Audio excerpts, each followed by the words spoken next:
Hello everyone, this is Dr. Ryan for you. Now general pharmacology is a difficult concept to grasp. Many times my students often tells me they don't understand pharmacokinetics or pharmacodynamic processes. I will today show you some interactive and fun way of learning general pharmacology. Today's topic will be on bioavailability and absorption.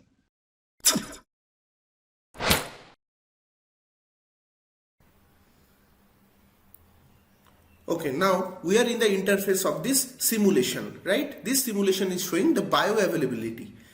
Now, in this interface, in the left hand panel, what we are seeing, oral availability. In this left hand panel, there are some important information about what is happening in our right hand side. In the right hand side, there is a human body showing the gastrointestinal tract, portal vein, liver and inferior vena cava. Okay. In the right of this, there are two sliders, one for drug absorption, another for first pass metabolism. In the lower right part, there is a bar showing the bioavailability. It ranges from 0 to 100%. Notice the color of this bar. This is bright red. Also, this is the bright red color of the liver, portal vein and inferior vena cava. This blue solid line is showing the pathway of a drug entering via esophagus when it is given via oral route. May it be a tablet, may it be a capsule or any other liquid or solid dosage form. Now, what is happening in this particular picture is a drug is entering via the stomach to the small intestine and all of it is entering the liver via portal vein. From there, it is going to the systemic circulation. So, in this particular state, a drug's absorption is maximum, that is very good. First pass metabolism is not there, that is low or insignificant. And bioavailability is 100%. That's why there is a deep red color into the liver, portal vein and systemic circulation.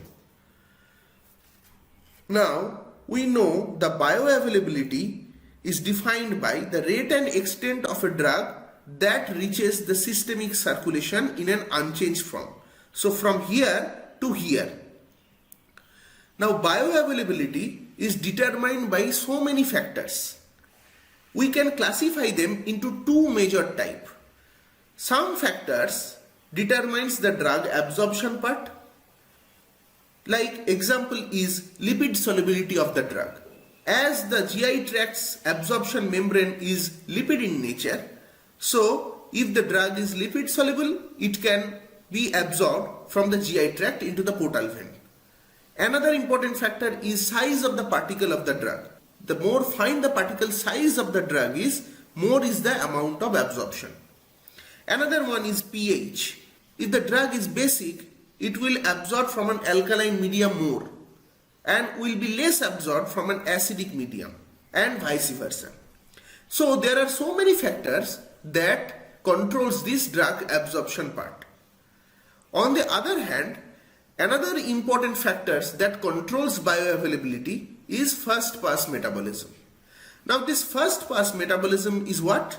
It is the pre-systemic metabolism. That means when a drug is trying to enter into the systemic circulation, it has to cross some important gates.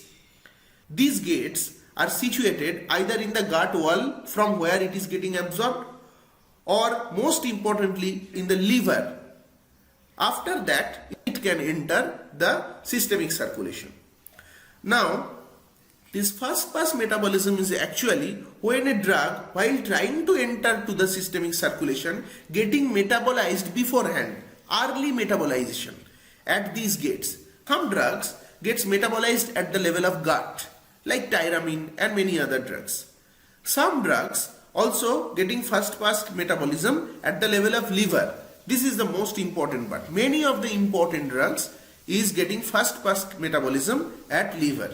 So if the drug can bypass all these two gates, then only it can enter and reach its site of action in the systemic circulation. So first pass metabolism is another important factor to control bioavailability. Now, see this button? This slider if I draw a little bit for a particular drug, suppose the drug absorption is now not so good, it is suppose 60%. What is happening? Bioavailability is also getting reduced from 100 to some lower point. And the color of the liver and portal vein and systemic circulation is getting faded. The drug is entering via the stomach. Most of it can enter the liver via portal vein and to the systemic circulation, but a minor part of it is not getting absorbed due to decrease in absorption and is getting lost via GI tract. If I draw the slider a little bit more, what I am seeing is these dotted lines. Now the minority of the drug is getting absorbed, but majority of the drug is getting lost via the GI tract. And likewise, if I slowly draw this slider down and down and down, see the color is fading of the liver as well as the systemic circulation, indicating that very little amount of the drug is entering into the systemic circulation, but most of it getting lost via the GI tract, right? Bioavailability is very less.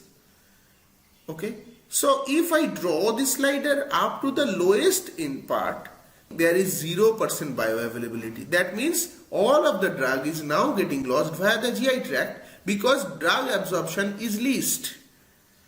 Okay, so let me get this back to our previous condition. This was the first scenario when we started. Now think of the another factor, that is first pass metabolism. Now first pass metabolism currently is lowest. So there is no first pass metabolism occurring in the gut wall or liver or anywhere else, right? So if for some other drug first pass metabolism is high, so I am putting this slider going above so that first pass metabolism is now getting high, and due to the metabolism in the GI tract wall or in the liver, very little amount is going to the systemic circulation. Oral bioavailability is also getting changed. It is going down.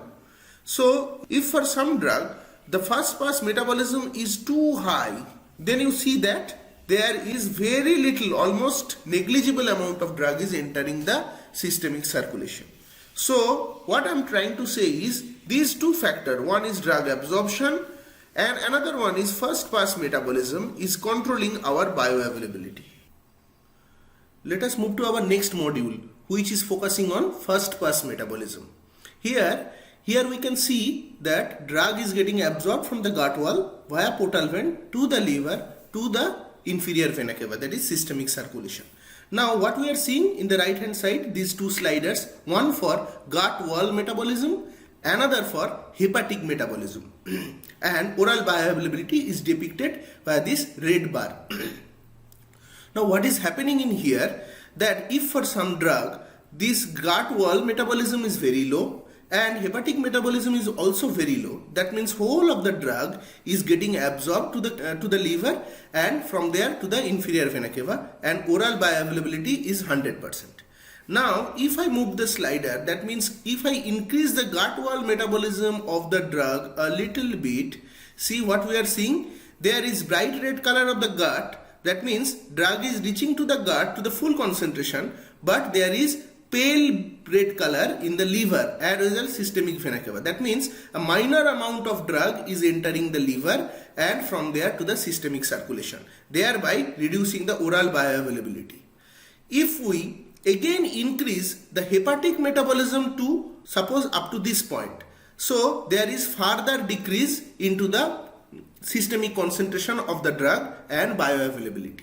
So these are the two important factors that is controlling first pass metabolism. Number one, first pass metabolism occurring in the intestinal wall that we are showing via this picture, and number two, that hepatic metabolism is also controlling the first pass metabolism. If for some drug hepatic metabolism is high, the oral bioavailability is 0. If for some drug hepatic metabolism is very minimal, oral bioavailability improves.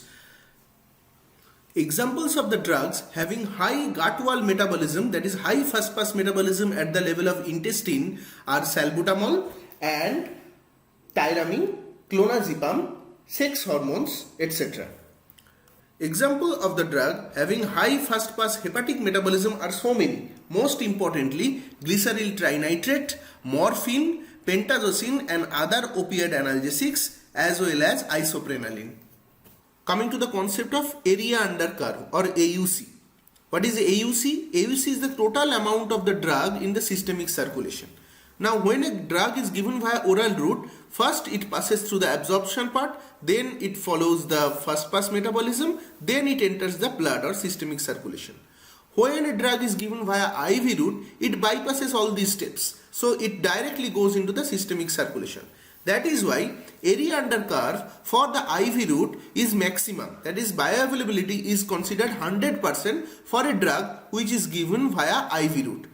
Here in this graph, what we have plotted? We have plotted in the y-axis logarithm of concentration of the drug in milligram per liter.